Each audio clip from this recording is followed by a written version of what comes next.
Beep, beep. Good morning, everybody, and welcome to this thing that we like to call Northern News Now Plus on the Northern News Now Plus app. I'm your host, whether you like it or not, Matt Rasmussen, a.k.a. Morning Show Director here, a.k.a. the King of Halloween, a.k.a. host of Monday Movie Mondays with Matt. Too many M's in that title. Welcome to episode 2 of the podcast version of Movie Mondays with Matt.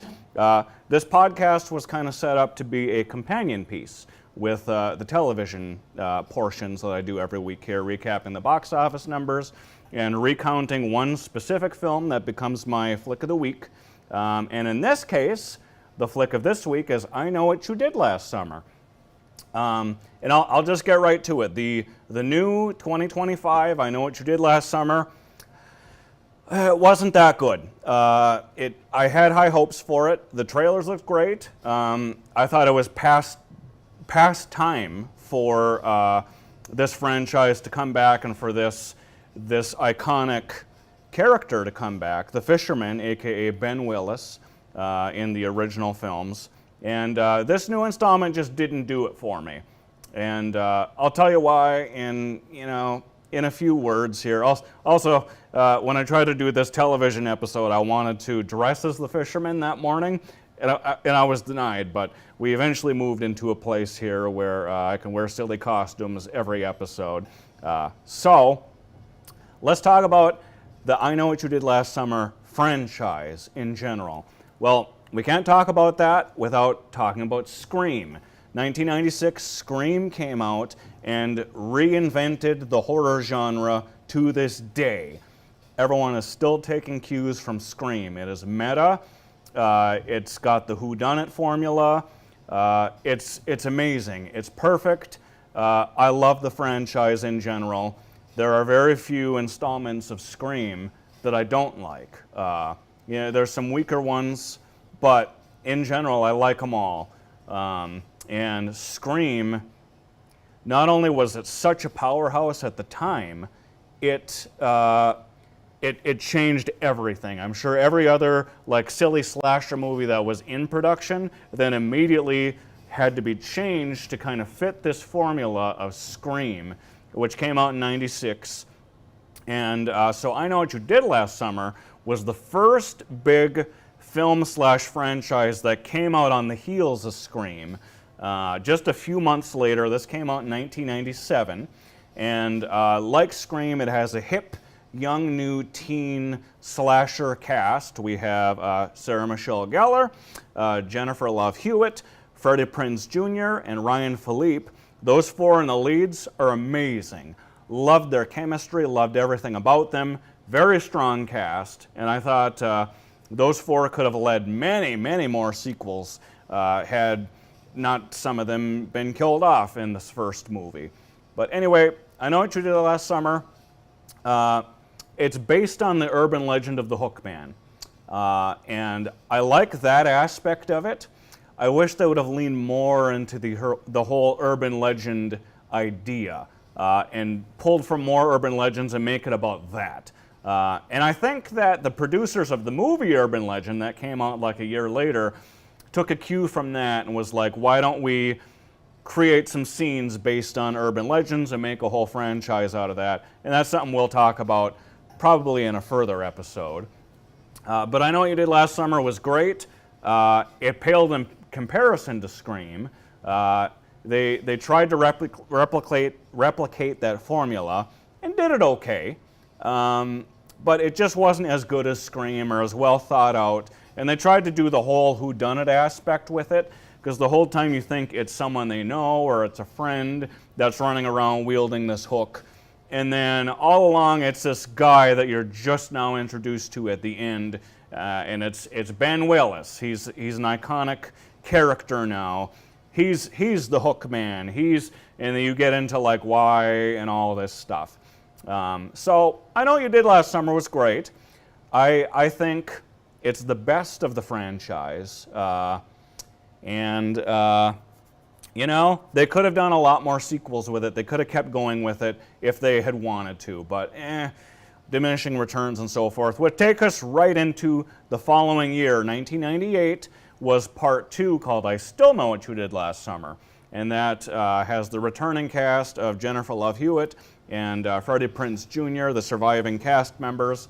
And this time they're all like on a tropical island, and the Hookman, who they thought was dead, has this whole plan to get revenge, and it's cool. There's also some fun little cameos in that one that I really like. Jack Black is in it in one of his earlier like 90s silly roles. And then you have Jeffrey Combs from Reanimator and The Frighteners, who's in there, and he's great as well. You've got Brandy. There's a lot of good cast members in this one. And I enjoyed this one too. I thought it was an okay sequel, but they didn't take it far enough, I didn't think. And that one didn't do as well at the box office, and at the time that was kind of the end of that franchise, although I think they could have kept going if they wanted to, because the Scream movies kept going for a while. And the whole teen slasher thing, it had its moment, and then it died off, but then it came back. And, you know, that's largely due in part to Scream, because Scream, every time a new Scream movie comes out, there's more hipster, like, slasher things that come out to try to follow in its footsteps. So Ghostface is first, and I Know What You Did Last Summer will always just kind of follow in the footsteps of Ghostface and Scream, unfortunately. And really, I don't think there's a single installment of I Know What You Did Last Summer that is better than any of the Scream movies, I'm sorry to say. So, let's continue to follow this franchise into the third I Know What You Did Last Summer movie called I'll Always Know What You Did Last Summer. That was a 2006 straight-to-DVD garbage movie. It was not good at all. And they don't have any returning characters from the original two. It follows a whole different town. It's like a mountain town now. It's not a fishing town anymore. The cast members are all new and, sorry to say, really annoying and tough to watch, and you kind of want the fisherman to show up and take them all out. And, you know, he does a lot of the time. And the fisherman in this one, he's got these supernatural powers now, and that was never the case prior. He's, you know, he's just a dude with a hook, and that was his appeal.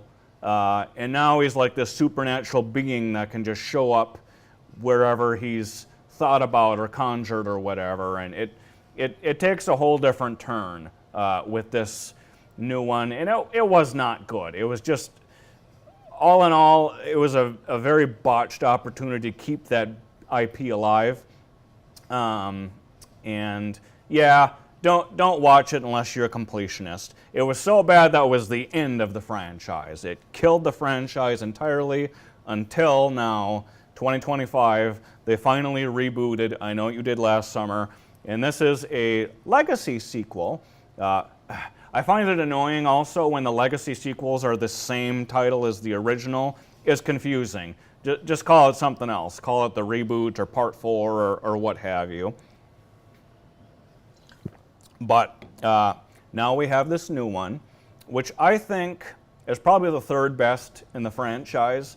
I went in really hoping that it would be amazing and reinvent this franchise and keep it going, and I was disappointed on quite a few levels with this one. A lot of the times I felt like I was watching a direct-to-video garbage movie. The cast, some of them were good, some of them were annoying. Again, you kind of want the fisherman to show up and do his work on some of these new cast members.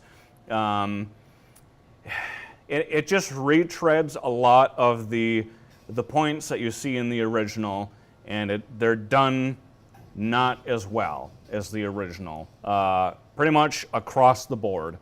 And the best parts really of this new one is that you get some returning cast members. Jennifer Love Hewitt does come back to try to save the day. Kind of a plot hole that she lives just like, you know, a few miles away from where all the craziness takes place so they can conveniently drive to her for help, and she can conveniently drive back, to this area to help. Freddie Prinze Jr. is back. I loved every second of him on screen,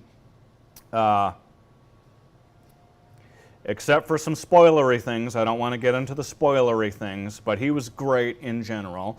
And then we even had, even though her character was killed off in the original, we have, spoiler alert, Sarah Michelle Gellar does show up in a quick little thing, and she did amazing on screen. It was good to see her character back and all the other characters. It was good to see the legacy characters come back. On that note, I did not like the twist. They took one of these legacy characters and did them dirty. And I was on the fence about this movie like the whole time watching it until that twist in the end, and that pushed me over the fence to I don't like it now. They really did that legacy character dirty, and it kind of cast a shadow over that whole movie with this one twist. And I don't think that particular legacy character would have done the things that are presented in the twist. It didn't make sense to me. I don't know why they would do that, because they made this movie for the fans. And they did the fans dirty in the end. And I was not a fan of that. So I would have recommended this movie until that twist. I don't now. And I was looking forward to more sequels. And they do blatantly set up a sequel at the end. I don't care if it comes out or not. I just wish they